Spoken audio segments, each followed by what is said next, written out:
I'd like to report a murder, please. A murder? Yes.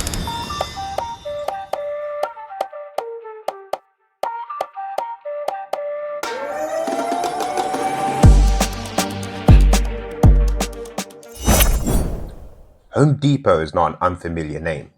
Having over 2,300 stores across the US, Canada and Mexico, Home Depot is the world's largest home improvement retailer, selling things from tools, construction materials, to everything that comes under the umbrella of renovation, remodeling and maintenance. But for the Bromfield family, the name Home Depot thrust them back into the nightmare that took place on August the 19th, when their 21-year-old pregnant daughter, Alisha Bromfield, was found lifeless in a hotel room.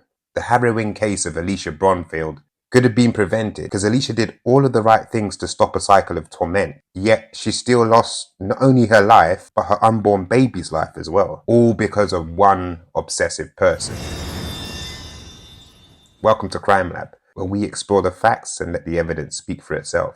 Alisha Bromfield was born on 28th of August 1990 to parents Sherry and James in Joliet, Illinois. Alisha had a sister, Breonna, and 3 brothers, Luke, Chase, and Colton. Alisha was described as a happy, energetic, and cheerful kid.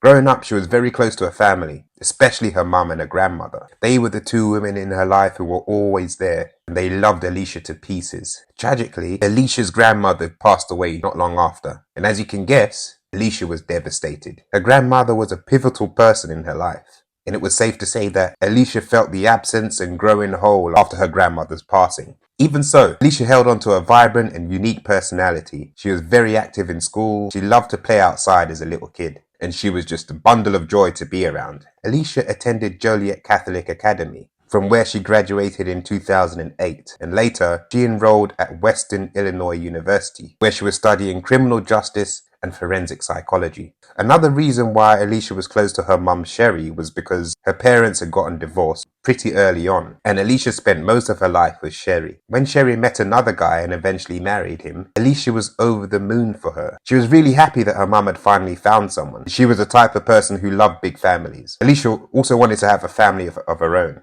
She knew deep down in her heart that she was born to be a mum. And if there was one thing that Alisha wanted more than anything, then it was to have a big, happy and loving family. When Alisha was 16, she started working for Grand Flower Growers. She would make breathtaking flower arrangements, and those would be sold at a Home Depot near her. She loved it there. It was a job that was easy to manage since she was a full-time student, and she enjoyed flaunting her creativity with flowers and putting a smile on her customers' faces. Also, her job as a florist paid her during the off-season, so that was a huge plus for Alisha. High school student with a decent and flexible paying job? Sure, no one would pass up on that. But as perfect and ideal as her job was, Alisha faced some problems at work. But not from unpleasant encounters with customers, or the stress of dealing with large, last-minute orders. Instead, the root of the problem was someone who was her superior. He was 35-year-old Brian Cooper. 16-year-old Alisha had just started working at Grand Flower Growers, and she caught the attention of her boss/supervisor, Brian. Now, initially, the two had a very normal work friendship. They would chat about their work, their day-to-day life, and things like that. But things soon changed for Brian. He wanted more from Alisha. He wanted an exclusive relationship with her. But Alisha always rejected his advances. First of all, she was only 16 at the time, whereas Brian was 35, which is alarming and totally inappropriate in itself. And even if that wasn't the case, the man should have gotten their message when Alisha constantly turned down his advances. I'm sure this was super hard for Alisha too, because think about it.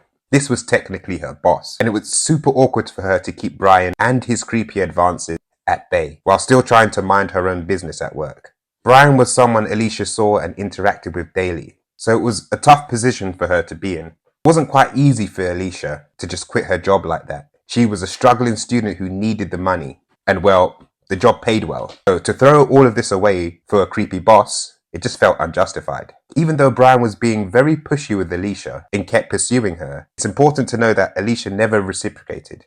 She tried to keep things professional, but clearly, Brian didn't get the message. Now, Alisha wasn't naive. She didn't let her boss harass her. She made several complaints to the company about Brian being very rude and inappropriate. According to Alicia's complaints, if she ever rejected Brian or if he saw her talking to another guy, then he would resort to calling her very inappropriate names. Brian was just a terrible excuse of a person who couldn't take a woman's rejection. Each time, instead, he got verbally violent. Brian, being the terrible boss he was, also abused his authority and denied Alisha lunch breaks, and even made her work long hours, just to taunt her and show her who was in charge.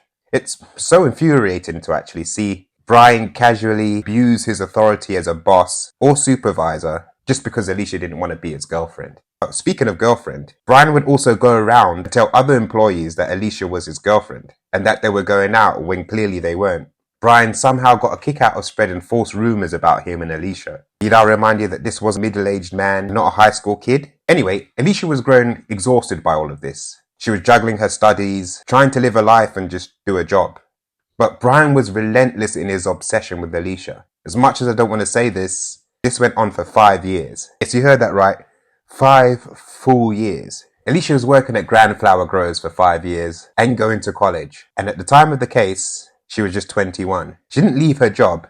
And although she made several complaints, Brian faced no consequences. And he was still the obsessive and creepy guy trying to get Alisha to go out with him. Alisha truly thought that his infatuation with her would fizzle out. But clearly, that wasn't the case. If anything, things only got intense and worse. Anyway, in early 2012, Alisha was struck with some pleasantly unexpected news. She was pregnant. Thankfully, the father certainly wasn't Brian. Instead, it was a guy who went to the same college as Alisha, but he chose not to be involved in the child's life.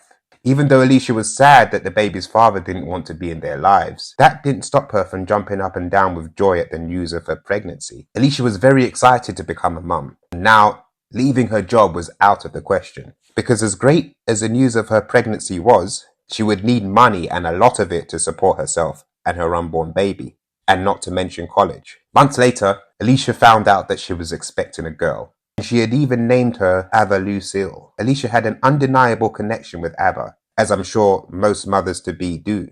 And she was just counting down the days to meet the mini version of herself. But Alisha was knocked out of her blissful pregnancy haze by none other than Brian. He was not backing down even after knowing that Alisha was pregnant. If anything, he was bossier than ever.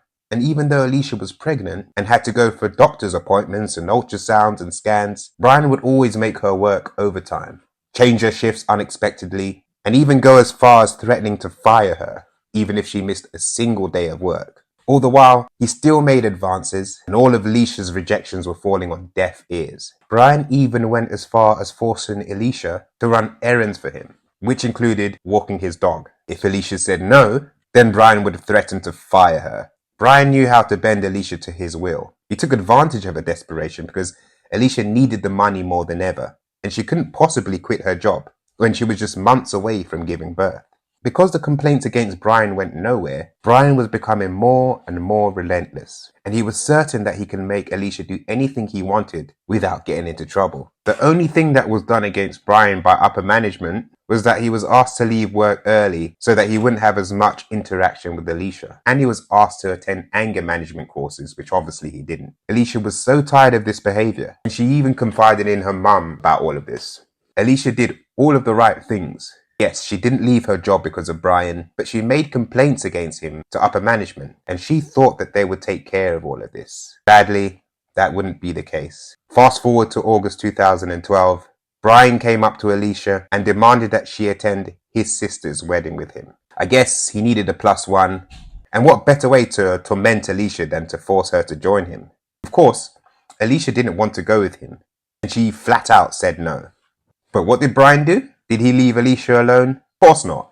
He threatened her once again, and if she didn't do as she was told, then he would fire her. This threat immediately backed Alisha into a corner. This was a do-or-die situation for her. Either she got this wedding over with her creepy boss, or she would lose this job forever and would have to spend the last weeks of her pregnancy struggling to find a new job. When Alisha shared this incident with her mum, Sherry, she immediately advised her daughter not to go and just leave her job. But here's the thing. Brian told her that the entire wedding party would be staying at the same hotel as Brian and Alisha, so there was no need to worry. Brian would be on his best behavior and he wouldn't torment Alisha. He just wanted to take her to his sister's wedding as a friend. So this information was kind of relieving to hear for both Alisha and Sherry, And ultimately, Alisha agreed to go with Brian, although she sternly made it clear that she was only going with him as friends. And part of the reason why she agreed in the first place was that she wouldn't be alone with this creep at a hotel. If she felt unsafe, then she would tell someone from his family. Brian was ecstatic when Alisha agreed. And on August the 18th, the duo left for Wisconsin for the wedding. They were going to Sand Bay Beach Resort, and for all Alisha knew, she was expecting the entire Cooper family to be there. But that would be far from the truth. As soon as Alisha and Brian arrived at the hotel, she got the first surprise of her day when she found out that they were staying at a completely different hotel, all alone, and there was no one there from the wedding. Alisha didn't even know where the rest of the guests were staying, and this immediately made her alarmed and understandably furious. Sherry said that she got a text from Alisha the same day, saying that she got into a fight with Brian and that they were coming home immediately. Now this was odd for Sherry to hear because Brian was supposed to walk his sister down the aisle, so it seemed impossible for them to leave the wedding. But sometime later, Sherry received a text from Alisha, which said that she and Brian had made up and they were going to stay for the wedding. Now, I know what your true crime brain is thinking. This message couldn't have been from Alisha. Maybe it was Brian texting from Alicia's phone. But it was, in fact, Alisha. She eventually went to the wedding with Brian. They even took a picture together. They seemed happy. But what everyone didn't know was that Brian was back at it again, forcing Alisha to be in a relationship with him.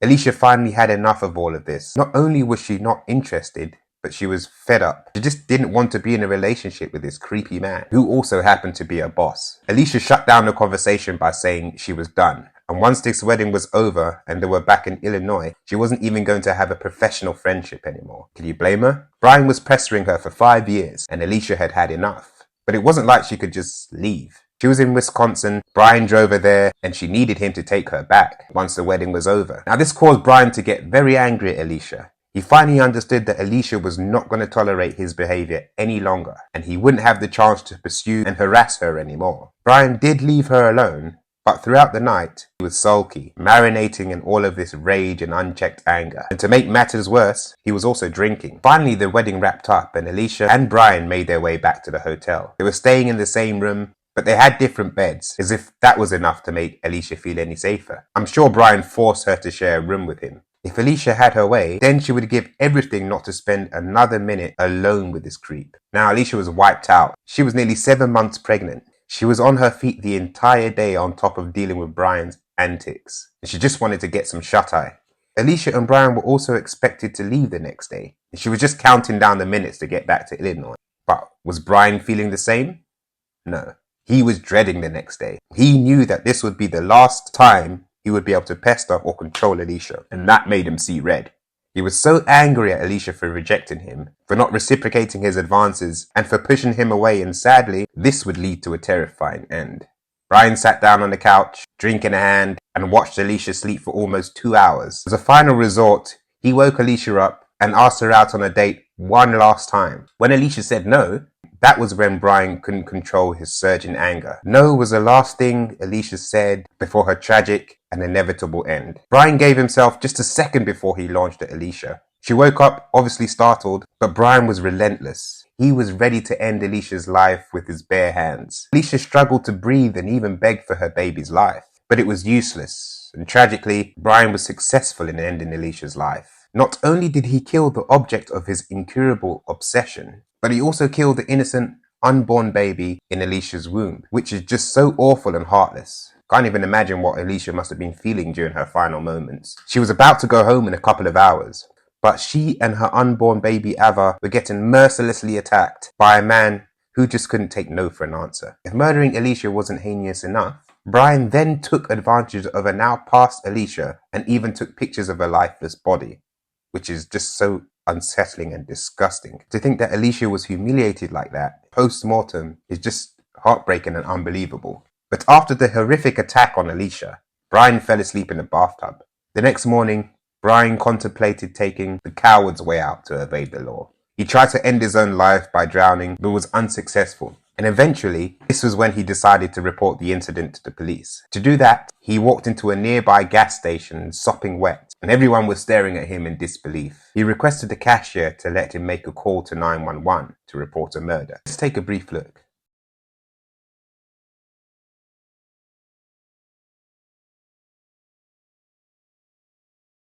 Yes. I'd like to report a murder, please. A murder? Yes. What is your name? Brian Cooper. You know for sure that a murder occurred? Yes. Do you know if it was today that this happened? Last night. Did you witness it? Yes. Do you know where her body is? In the room. Do you know who murdered her? I did. You did. Okay. Was it an accident, or were you angry, or? It was intentional. I'm a good person besides what I did last night. When the operator asked who had committed the murder, Brian calmly answered, "It was me. I did it." The police arrived at the convenience store within minutes, arrested Brian on the spot, and took him to the police station. Let's have a look.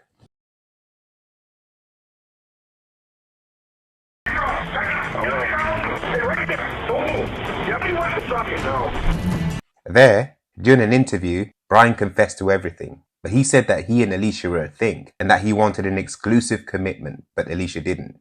He even went as far as saying that he kept his advances at bay because Alisha was pregnant with somebody else's baby, which is such a lie. The only truth in Brian's entire statement was the reason why he ended Alisha's and ultimately her unborn baby's life. And that was because Alisha wanted nothing to do with him anymore. Let's have a look. And how do you know Alisha? We're co-workers and we're somewhat dating. Was. And she's pregnant. She pregnant with your child? So Okay. I've always wanted more, but I always was respecting her because of her pregnancy. There wasn't going to be like a friendship after we got back to the hotel, and she just went into the bed, and I was drinking. Asleep? Yes. And what was going through your mind when she was asleep? The reality was setting in that there wasn't going to be even a friendship when we got back, which was today. Then what did you do? I jumped her and she got scared. So I were got you on scared. top of her then? Yeah, and then I just started strangling her With your hands? with my hands. And what did she do? Did you fight back? She did fight back, and then she was yelling about the baby. They don't do it to me because of the baby. And she bit your finger? And she bit me finger, and then we rolled off the bed, and then where she was laying, that's where it happened. Do you think you choked her? I think it happened really fast. From the bed to the floor, maybe a couple minutes. Meanwhile, a bunch of police officers made their way to Sand Bay Resort, and as soon as they walked into Brian and Alicia's room, they were struck with horror. Alicia was lying lifeless in her bed. Her body was covered with a sheet, and a pillow was placed neatly under her head. Brian had done this before he left the room. Now, the police had to inform Alicia's family about her and her baby's tragic passing. Sherry was visited by a police officer, and straight away she knew something was wrong. Sherry received the news of Alicia's passing and that the police were investigating a homicide. And this was the moment when Sherry just completely lost it. She felt hurt and grief consuming her entire body. And then those emotions turned into guilt. Sherry thought that she had failed as a mum to protect her child. She thought that she didn't do enough to protect Alisha from this creep-turned-murderer. She was feeling such a complex mix of emotions that I don't think there are even any words to describe, and it was so devastating for everyone around her to see her like this. So helpless, so desperate, and just crushed by this awful loss. While Brian was behind bars, the police did some more digging into his past, and what they found was chilling. First of all, Alisha wasn't the only female co-worker he had harassed at work. Brian groped another woman, and she was so disgusted that she made a complaint against him and quit her job. Moreover, Brian had a very questionable dating history, and at some point, he even restrained an ex-girlfriend because she wouldn't listen. Let's check this out. Have you ever harmed anyone else? Yes. Did you have sex with her last night? Yeah, after I strangled her. So after she's dead, you took her clothes off. I just wanted to, like, see her naked, I guess. Okay. And then did you take your clothes off? Yes. I just took my pants off. How long did you have sex with her? Probably like a minute or two, maybe 3 tops. The police also came across stacks upon stacks of complaints made by Alisha against Brian, and they caught up pretty fast that upper management did nothing to punish or reprimand Brian. Also, this is another disturbing and disgusting thing that Brian did, but he had several secret cameras in his house, and even the hotel room. If you remember, Brian forced Alisha to walk his dog, and for that, he even gave her a key to his house. Whenever Alisha would go to drop the dog off and use the bathroom on her way out, she was unaware of the fact that Brian was secretly recording her. He even recorded her in the hotel bathroom. This man had no concept of boundaries and privacy, and he just wanted to violate Alisha no matter what. So the police wasted no time in taking Brian to court. Surprisingly, Brian pleaded not guilty, even though he confessed to the murder on call and video, and his DNA was everywhere, from Alisha's body to the rest of the room. Brian's defense went with voluntary intoxication. The defense reasoned that Brian committed the murder in an alcoholic haze, and if anyone was to blame in this whole situation, it was the bottle of alcohol and not Brian's twisted and dark urges. The Bromfield family sat through the painful trial, and the prosecution tried hard to kick his intoxicated ruse to the side. According to the prosecution, Brian was coherent enough to remember everything he did, contemplate ending his own life, and later confess to the murder. They also said that Brian had already made up his mind about harming Alisha during the wedding, so this defense didn't make any sense at all. But at the end of the trial, the jury couldn't come to a unanimous decision. The second trial was held, and the same arguments were presented. This time, the jury came forward with a verdict, and Brian was found guilty of 2 counts of first-degree intentional homicide, 1 for Alisha and 1 for the unborn baby. On July the 24th, 2014, 2 years after the fateful attack of Alisha, Brian was sentenced to 2 life sentences. He's incarcerated at the Dodge Correctional Institution in Wisconsin. It's a maximum security prison, which was formerly known as Central State Hospital for the Criminally Insane. It's the same prison where Jeffrey Dahmer, Ed Gein, and several other infamous killers were imprisoned. Chris Watts, the man who ended his pregnant wife and 2 daughters' lives for another woman, is also serving his 3 life sentences here. So it's safe to say that Brian won't be seeing the light of day anytime soon. Alicia's and Ava's death were a tragic blow to the Bromfield family. Sherry has said that all she felt towards Brian was rage, and it consumed her every thought. Let's check this out. Yes, please, ma'am, if you would mind. S-H-E-R-R-Y, Anisich, A-N-I-C-I-C-H. Once again, please, ma'am, I'm sorry. Sherry, S-H-E-R-R-Y, Anisich, A-N-I-C-I-C-H. What's your relationship? My mother. You all set, Tiki? Yeah. Please go ahead, ma'am. Okay. My name is Sherry Anisich. I am the mother of Alisha and the grandmother of Ava Lucille. On August 19th, 9 days before Alicia's 22nd birthday, Brian Cooper viciously ended the exceptional life of my daughter and her unborn child. I love my daughter. She lit up every room with her beautiful smile and contagious laugh. I couldn't protect her from this murderer. I wasn't able to say goodbye and tell her everything she meant to me. She was so excited to become a mother. She loved her baby more than anything. She had no idea of the evilness that would soon take it all away. Even in the end, she pleaded for her baby's life, which meant everything to her. Like all mothers, I always hoped my daughter would be safe, but that wasn't true at all. She attended a wedding and was murdered that night. She is gone forever from me, and it's like someone ripped my heart and soul and left me with a gaping emptiness. This emptiness scares me because it reminds me I will never see her smiling face, feel her warm hugs, hear her voice, or that laugh again. There is no justice for Alisha and Ava Lucille. However, we know she would want to protect the future lives of innocent women and children by ensuring this predatory killer and rapist spends the rest of his life in prison. I would like to thank the local law enforcement and district attorney's office for their handling of this horrific crime. I am pleased with the charges which reflect this monster's evil intentions, the brutalities of the crime, and the blatant disrespect for life. I would also like to thank the people of Door County and Plainfield, Illinois for their kind words of comfort, concern, and prayer. And I ask that you continue to pray for Alisha, Ava Lucille, and our family. Alisha was a happy, fun-loving, and proud, beautiful woman who was excited and proud to become a mother. She had a long and wonderful life ahead of her filled with great promise, joy, and laughter. We miss her terribly, but believe with continued support and prayer, we will have the strength to get us through this horribly difficult time.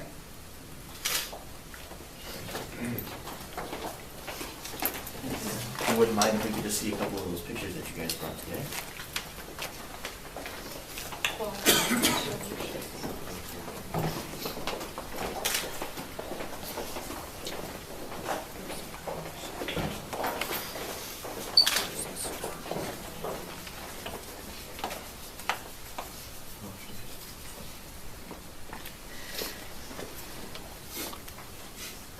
you, when Will's is done, just set that right where he had that in your place?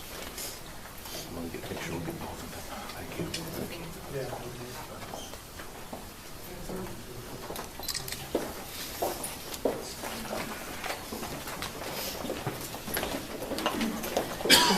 If the family could just stick around.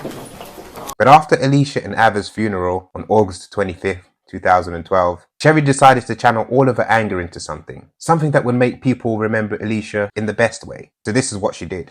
The Purple Project was born. It was Alisha's legacy in every way. Purple was her favorite color, and the project aimed to provide financial aid to single mothers, something that Alisha needed, which is why she couldn't leave her job and her disgusting boss. The project also provides grief coping programs for parents who have lost a child. The Purple Project also organizes various events like the Night of Hope, which was an honorary event on the 12th anniversary of Alisha's passing, and the grief retreat. Speaking of the workplace, Sherry also filed a wrongful death lawsuit against Home Depot, as well as Grand Flower Growers, for not taking Alisha's complaints seriously and letting Brian get away with everything. In the end, the companies were held liable for Alisha's and baby Ava's deaths. We can only hope that Alisha's family can move on after this sudden tragic loss, because Alisha and Ava had so much to look forward to in life, but everything was taken away from them in an instant. It's very easy to say, quit your job, but it's not always so easy. Workplace harassment is not uncommon, and that is terrifying. Even though many workplaces encourage a healthy work environment, there are always monsters out there and prey on people's desperation and take advantage of their power. Just like how Brian took advantage of Alisha's situation. Guys, don't let yourself become a true crime case. If this situation sounds in any way similar to your own life, you've got to find a way out. You're worth so much more than this, and so was Alisha. Thank you guys for tuning in to another episode of Crime Lab. Don't forget to subscribe. It's totally free and keeps you up to date with all of my future videos. Take care, stay safe, and I'll see you in the next one.